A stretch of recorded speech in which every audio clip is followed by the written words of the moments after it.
That question and issue you raised made me reflect on how capitalism has long been the root of inequality in terms of accountability towards climate change. With a decade of involving myself with movements for the betterment of the environment and finally becoming an environmental analyst in our company, I have seen how people suffer from the consequences of pollution and harming the environment. Unfortunately, in the Philippines, those in the slums suffer the most.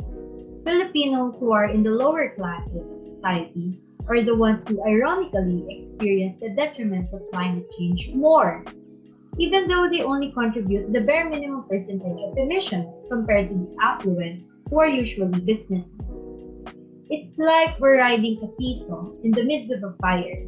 Those who have more in life are in a safer spot as they weigh themselves down, away from the harmful smoke of the fire. On the other hand, those who have less or nothing in life are left with no choice but to stay at the higher end where they inhale all the harmful chemicals. This shows how dangerous inequality can be. I totally agree, Miss Reyes. When I was still a student, I first encountered an article that is quite similar for today's meeting as it discussed the lens of accountability. Yes, the lens of accountability. This is when we are trying to view traditional techniques aimed at increasing public accountability for agreed upon change initiatives rather, by countries and UN bodies, Noel 2008.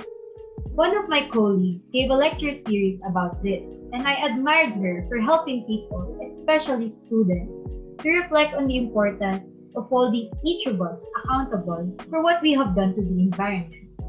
Guerrero, cited in FU Academics 2020, enlightened me that this viewpoint is a growing trend of holding private firms accountable for climate change. She has even been part of a petition of how companies producing large emissions of toxic chemicals must shift away from their work and begin restoring communities, as they are the ones who are greatly responsible.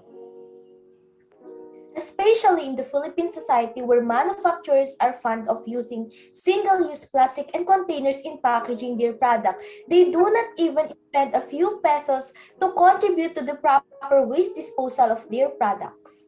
Exactly. With the need for a quick transition to a more sustainable life, these companies must definitely do their part. This is why initiatives like that of Ms. Guerrero aim to promote civil regulation or the governance of the private sector through civil society scrutiny, among other things, Noel 2008. It calls out those who leave the most carbon footprint to wake up and reflect. These various shifting strategies out there are beautiful and feasible. However, it has experienced difficulties in making progress. An example is the 2008 Climate Change Act in the United Kingdom, which depicts their commitment to controlling their carbon emissions and decarbonization of the electricity sector, Lockwood 2014. Unfortunately, their dealings with these prominent firms in the climate change regime were not stable, as the issue of economics came into the picture. Despite a few positive feedbacks and some institutional innovation, the act was deemed risky for the welfare of their country.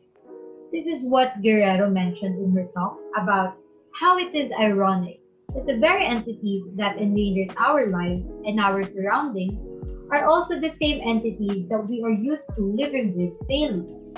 It seems that it will always be in the circulation of life, especially of how powerful a country's economy is.